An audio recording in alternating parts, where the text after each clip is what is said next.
దేవుడు మనల్ని ఎంత హెచ్చించినా, ఎంత ఘనపరిచినా, ఎంత ఉన్నత స్థాయికి తీసుకెళ్ళినా ఎప్పుడు కూడా పొంగిపోకూడదు, గర్వం రాకూడదు, అహంకారం రాకూడదు. దేవుడు నిన్ను హెచ్చిస్తాడు, కరెక్టే. నిన్ను దిక్కుపెట్టడం ఎంతో పని కాదు ఆయనకి. నేను పక్కన పెడతాం. సౌలు ఎన్నుకోబడ్డాడు, తేడా వచ్చింది. సౌలుని పక్కన పెట్టి దావీదుని తీసుకొచ్చాడు. ఎంతోసేపు పట్టదు దేవుడికి. అందుకనే చిన్న ఉదాహరణ చెప్పాలంటే విమానంలో నువ్వు విమానం ఎక్కినప్పుడు, సీట్లో కూర్చున్నప్పుడు నువ్వు పైకి ఎగురుతూ ఉంటావు.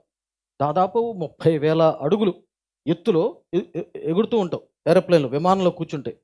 సీట్లో కూర్చుని నువ్వు అనుకుంటున్నావు అనుకో, చూసాడా నేను అందరికన్నా గొప్పగా ఉన్నాను, హైగా ఉన్నాను, చాలా ఇంత ఎగురుతున్నాను, ఇంత ఎత్తులో ఉన్నాను, అందరికన్నా ఎత్తులో ఉన్నాను, అందరు చిన్న చిన్నగా కనపడుతున్నారు అని ఫీల్ అవుతున్నావు అనుకో. గొప్ప నీది కాదు.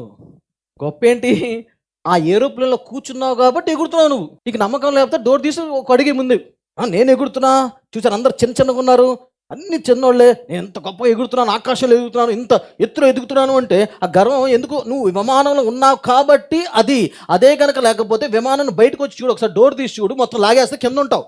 సో నేననేది ఏంటంటే, మన దేవుడిలో మనం బతుకున్నప్పుడు మనకి హెచ్చింపు వస్తుంది, ఆశీర్వాదం వస్తుంది, ఘనత వస్తుంది, ఇన్ఫ్లుయెన్స్ వస్తుంది, ఆశీర్వాదం అన్నీ వస్తాయి. వచ్చినప్పుడు కూడా ఆ విమానంలో ఉన్నావు కనుక అంత ఎగురుతున్నావు. అలాగే క్రీస్తులో ఉన్నాను కాబట్టి, దేవుని కృప వల్ల నా ఉనికి ఆయనలో ఉంది కాబట్టి నా హెచ్చింపు. ఈ జ్ఞానం ఉండాలా. ఆయన్ని పక్కన పెడితే నా మొహాన్ని ఎవ్వడో చూడ్డు. నా భార్య నేను ఎప్పుడు ఇదే మాడుకుంటూ ఉండం కూర్చుని. ఇప్పుడు 2010-11 ఆ ప్రాంతంలో మేము దేవుని తెలుసుకున్నాం, పరిశుద్ధాత్మ పొందుకున్నాం, కరెక్టే. ఒక విలువ గౌరవం మాకంటే ఏం లేదు. అంటే ఇప్పుడు బాగుందని కాదు ఆ టైంలో ఏం లేదు. దీప్తి నేను కూర్చుని ఒకటే, దీపు నీ దగ్గర మనుషులు వస్తున్నారు, దేనికి వస్తున్నారు?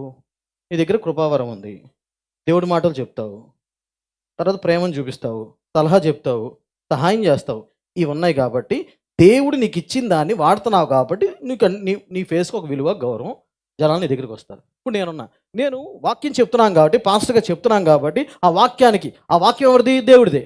ఆ జ్ఞానం ఇచ్చారు, దేవుడు ఇచ్చాడు. ఆ వరం ఎవరు ఇచ్చాడు? దేవుడు ఇచ్చాడు. ఆ దేవుడు చెప్పింది నేను చెప్తున్నాను కాబట్టి, ఇస్తున్నాను కాబట్టి జనాలు తద్వారా నాకు ఒక విలువ గౌరవం ఇస్తున్నారు. అదే కనుక దేవుడిని పక్కన పెడితే నన్ను ఎవడో పట్టించుకో. ఇది మనందరికీ ఉంటే దేవుడు నేను ఎంత హెచ్చించినా సరే గర్వము, అహంకారం, పొగరు రాదు. నేను క్రీస్తులో ఉన్నాను కాబట్టి, ఆ క్రీస్తు నన్ను వాడుకుంటున్నాడు కాబట్టి మనుషులు నన్ను గౌరవిస్తున్నారు, విలువిస్తున్నారు, నాకు ఏమన్నా తెమ్మంటే తెస్తారు అని జ్ఞానం అనుకుండా.